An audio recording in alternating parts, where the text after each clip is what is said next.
এটা হচ্ছে বাড়ির জামা কাপড় রাখার জন্য পাওয়া যায় না। খাবারটা রেডি, ভাত আছে, লাউ ভাজা আছে, মাছ ভাপা। आपके जो शॉप है कितना पुराना है? 75 साल पुराना। তাতে দুটো চাটনি আর সঙ্গে দই দেওয়া। ये शॉप कितना पुराना है आपके? हो गए 80 साल। 80 साल पुराना है।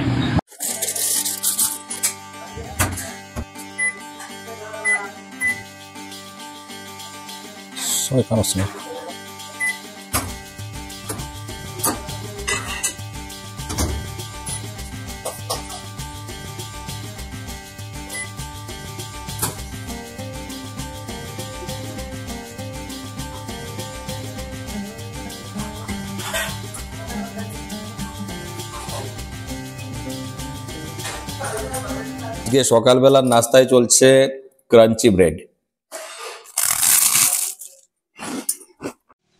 Hello guys, welcome to my YouTube channel living with JK বাইন। শুরু করছি আরও একটি নতুন ব্লগ। দুটো আলমারি কেনার জন্য 3 দিন অ্যাটেম্প নিয়েছি, কিন্তু এখনও অবধি কিনে উঠতে পারিনি। আজকে যাচ্ছি আর হয়তো আজকে হয়েও যেতে পারে। তো আজকে বিশেষ করে আলমারিটা কেনার জন্যই যাচ্ছি। আলমারি কিনতে হবে, তার সঙ্গে সঙ্গে ডিমার্ট থেকে কিছু গ্রোসারি আইটেম বাগেরা আনতে হবে। আমি মাসে একবার ডিমার্টে যাই আর টোটাল সব কিছু কিনে নিয়ে চলে আসি। এক মাস আমার চিল্লার দোকান থেকে কিছু নেওয়ার দরকার পড়ে না। তো মহারাষ্ট্রে হাওয়া ছেড়ে দিয়েছে আর টুকিটাকি ভালোই ঠান্ডা পড়ে গেছে। এটা যেটা দেখতে পাচ্ছ লাইন দিয়ে গাছ লাগানো, এটা হচ্ছে কমলা লেবুর গাছ। এখনো ছোট রয়েছে। এই গাছগুলোর বয়স হয়েছে বেশি 2 থেকে আড়াই বছর। আরও 1-1.5 বছর পর থেকে কমলা লেবু শুরু হবে এই গাছগুলোতে।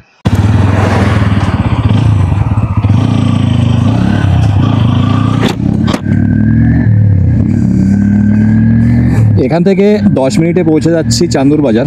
আর চান্দুর বাজার থেকে অমরাবতী যেতে বেশি 20 থেকে 25 মিনিট লাগবে। অবশ্য আমার গ্রামের গাড়িওয়ালা অমরাবতী পৌঁছে গেছে আর ওখান থেকে আলমারি কিনে ওকে দিয়ে দেবো, নিয়ে চলে আসবে। অমরাবতী থেকে স্পেশাল গাড়ি করতে গেলে অনেক টাকা ভাড়া পড়ে যায়, যার কারণে যেদিন গ্রামের গাড়িটা যায় সেদিনই আমি অমরাবতী থেকে কোনো মাল জিনিস কিনে নিয়ে বাড়িতে আসি। তো চান্দুর বাজার ওভারটেক করে দিয়েছি। এখন টাইম হয়ে গেছে 11:39। তো বেশি 12টা অবধি আমি অমরাবতী পৌঁছে যাচ্ছি, বা 12:10।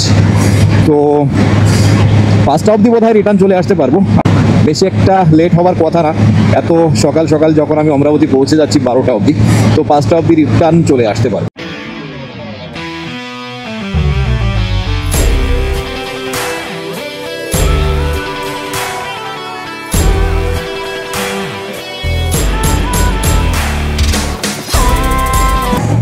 টাইম হয়ে গেছে 12:05 আর অমরাবতী ঢুকে গেছি।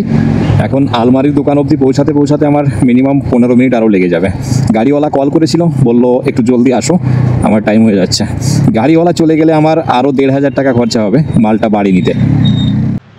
এই 3টে কালারের একটা কালার নিতে হবে, এই সাদা, ব্রাউন আর এটা।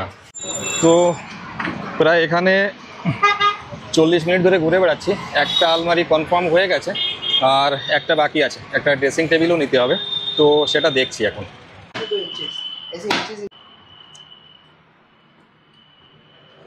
তো অফিস আলমারি এটা নিয়ে নিয়েছি।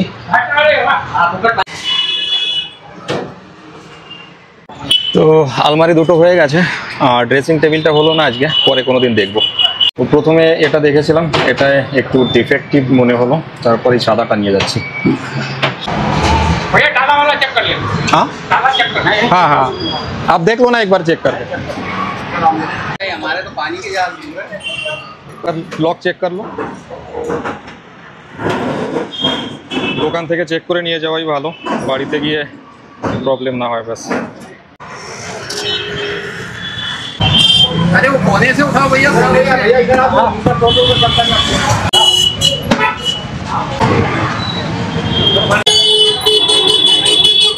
आगे धीरे धीरे नीचे रखो।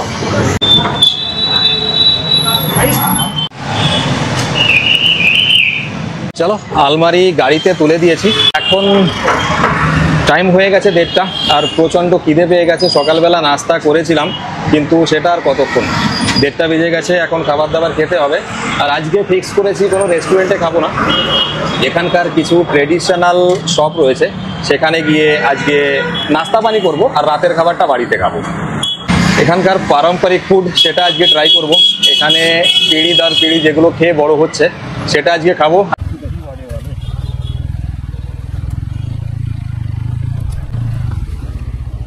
आपके जो शॉप है कितना पुराना है? 75 साल पुराना। हाँ 75 हुई है। 75 है। अरे बाप। पहले कौन शुरुआत किया था आपके शॉप? दादाजी। दादाजी ने, और फिर पिताजी ने संभाला क्या? पिताजी ने संभाला, फिर फिर आप- हम संभाल रहे हैं, अब हमारे बच्चे भी संभाल रहे हैं। आपके स्पेशली क्या है यहाँ पर? कांजी बड़ा, गीला कंजी बड़ा। बड़ा और गीला बड़ा। सबसे- तो आप पहले कंजी बड़ा लगा दो।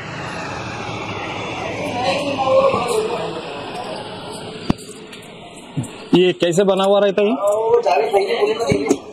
ये मूंग की दाल का रहता है। हाँ, और ये जो पानी रहता है, जूस। ये राई की दाल, हींग वगैरह रहता है उसमें। बहुत टेस्टी रहता है। চলো ঠিক আছে, ট্রাই করতে। बिल्कुल। তো প্রথমে নিয়ে নিয়েছি কাঞ্জি বড়া। ঠিক আছে। জলটা আগে খেয়ে নিচ্ছি, কারণ পায়ের উপর রেখে খেতে হবে। এখানে টেবিল ব্যাগার নেই, যার কারণে পায়ের উপর রেখে আমাকে খেতে হবে।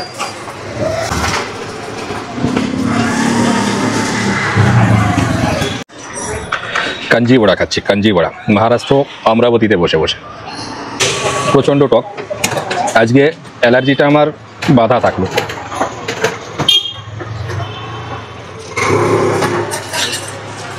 দারুণ খেতে লাগছে, দারুণ। এখানে বসেই মিনিমাম 4 থেকে 5 প্লেট আমি উড়িয়ে দিতে পারবো, কিন্তু শ্যুট হবে না, টকে আমার অ্যালার্জি আছে।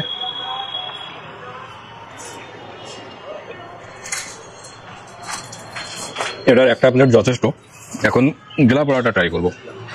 গিলা বড়া, গিলা মানে যেটা, এটাও জলে ভিজানো ছিল, ওটাও জলে ভিজানো থাকবে, ওটাতে দই দিয়ে সার্ভ করবে। এটা হচ্ছে গিলা বড়া, এটা দই আর একটা চাটনি দিলো स्पेशल की। चलो दही के साथ में ये दही और खटाई- चटनी भी है। दही, खजूर की चटनी, अच्छा, और- खजूर की और हरी चटनी। हरी चटनी, रेड चटनी। আচ্ছা ঠিক, চলো। এটা হচ্ছে গিলি বড়া, আগে যেটা খেয়েছি ওটার থেকে এটা ভালো লাগছে। এটাতে দুটো চাটনি আর সঙ্গে দই দেওয়া। তবে আমার জন্য ঠিক না হলেও এটা এত টেস্টি যে না করা সম্ভব না এখন। 2 दिन है, 4 दिन है। काका आ गए ना मुंबई वाले, तुमने बोले ही थे 5 तारीख को आएंगे। तुमको उनकी सत्य पल बोलছি। पल की खबर रहती, लेकिन দারুণ টেস্টি, এটা দারুণ। আগে যেটা খেয়েছি ওর থেকে অনেক গুণা বেটার এটা। इसमें सकते हैं चटनी के साथ।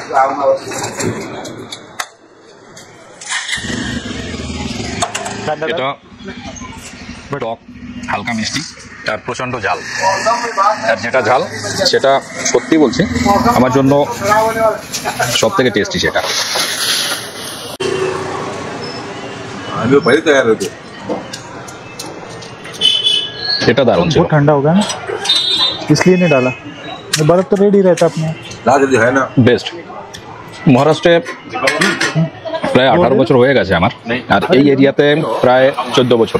তো এই যে খাবারটা ট্রাই করলাম, थोड़ा এটা আমার লাইফে প্রথমবার, আর এখন থেকে এগুলো মাঝে মাঝে খেতে হবে। দারুণ টেস্টি আইটেম, দারুণ। আর দোকানটা শুনলেই তোমরা 75 বছর, মানে 75 বছর পুরনো। ওনার ঠাকুর দাদা শুরু করেছিল, ওনার বাবা সেটা কন্টিনিউ করেছে, আর এখন উনি করছে। আগে ওনাদের বাচ্চা কাচ্চাও এটাই কন্টিনিউ করবে, সেটাও বলবে। गिली बड़ा सबसे अच्छा लगा, गिला बड़ा बहुत बहुत अच्छा लगा, बहुत अच्छा लगा। मैं यहाँ पर अभी 14 साल से रह रहा हूँ, ये पहला बार ट्राई किया मैंने। गिला बड़ा बहुत चलता है अपने। আচ্ছা আচ্ছা, বহুত আচ্ছা লাগে। এখন যাচ্ছি পুনাম হালুয়াই ওয়ালের কাছে, যেটা 80 থেকে 85 বছর পুরনো দোকান। মিষ্টি ये शॉप कितना पुराना है आपके? इसको हो गए 80 साल। 80 साल पुराना है। पहले शुरुआत किसने किया था? हमारे दादाजी है, पिताजी, फिर मैं। अच्छा अच्छा, चलो कंटिन्यू करते आए। तो अभी दोपहर के टाइम ज्यादा मिठाई रहता नहीं क्या हमेशा? ऐसे हम जब दिन में माल बनता है, अच्छा, शाम अभी में- थोड़ा शॉर्ट हो गया है, यानी कंटिन्यू चालू ही रहता है इसमें। दिन में माल बनाते हैं, शाम में अपन हम हाँ, सेल करते शाम को अवेलेबल सब मिल जाते हैं। तो अभी क्या क्या मिलेगा मुझे? पेड़ा और पेड़ा पेठा मिल जाएगा पेठा। आपको। तो दोनों मिठाई मुझे थोड़ा ट्राई करवा दो। ठीक है ना।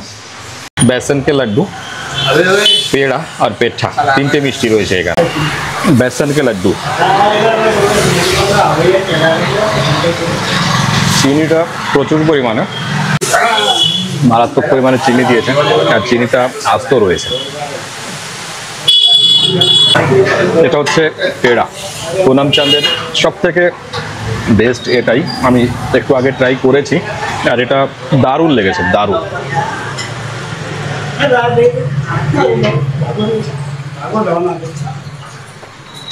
এটাই সব থেকে ভালো এটা। আর এই পেটেটাও, এটাও দারুণ।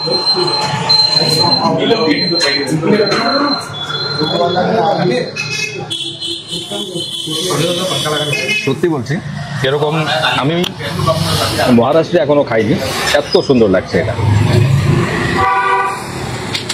মিষ্টিটা খেয়ে চলে গেছিলাম বাজার শোরুমে, গাড়ির ছোট্ট একটা কাজ ছিল, তারপর চলে গেলাম ডিমার্টে। ডিমার্ট থেকে অনেক কিছু শপিং করলাম, তারপর আবার বেরিয়ে পড়লাম বাড়ির উদ্দেশ্যে। টাইম হয়ে গেছে 5:43 আর অমরাবতী থেকে এখন বেরোচ্ছি। দেখতেই পাচ্ছ সন্ধ্যা সন্ধ্যা একটা ভাব, আর 10 থেকে 15 মিনিটের ভিতরই অন্ধকার হয়ে যাবে।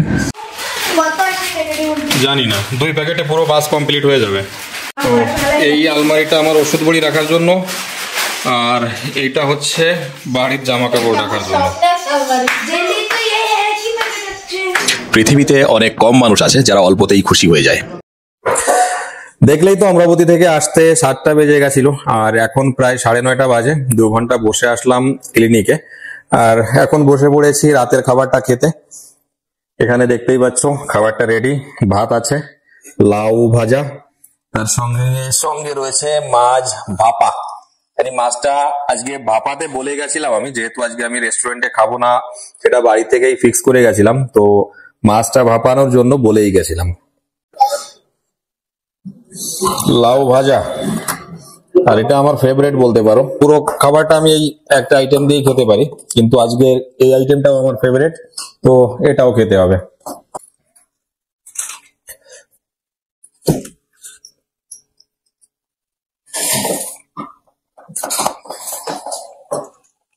এটা অবশ্য এমনিতেই ফেভারিট না, আসলে খাবার মতন একটা খাবার, আর সঙ্গে যদি কাঁচা ঝাল বা ভাজা ঝাল থাকে তাহলে আর কোনো কথা নেই, এর উপর কোনো খাবার নেই। টিভিতে আমাদেরই ব্লগ চলছে, আর এদিকে আমরা খাবার খাচ্ছি।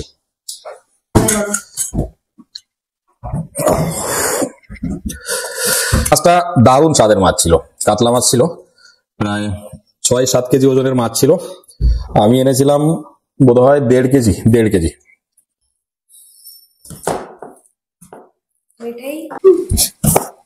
তো এটা হচ্ছে মাছ ভাপা, আর এটাও আমার ফেভারিট। আজকে দুটো আইটেমই আমার ফেভারিট হয়েছে, আর এটা আমি বলে গেছিলাম অমরাবতীতে যাওয়ার আগে।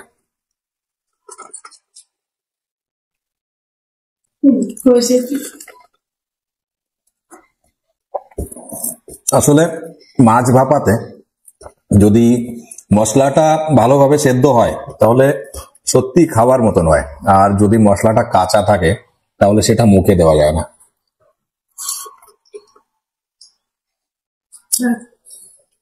চলো, আজকেরটা ভালো হয়েছে, কিন্তু ভালো হয়েছে তাই বললাম।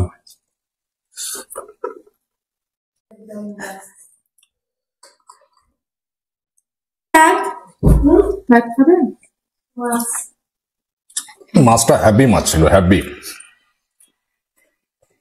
এই 3-4 দিন হলো ফ্রিজে রয়েছে, কিন্তু স্বাদ একটুও চেঞ্জ হয়নি, যেমন মাছ নিয়ে এসেছিলাম ঠিক তেমনটাই আছে।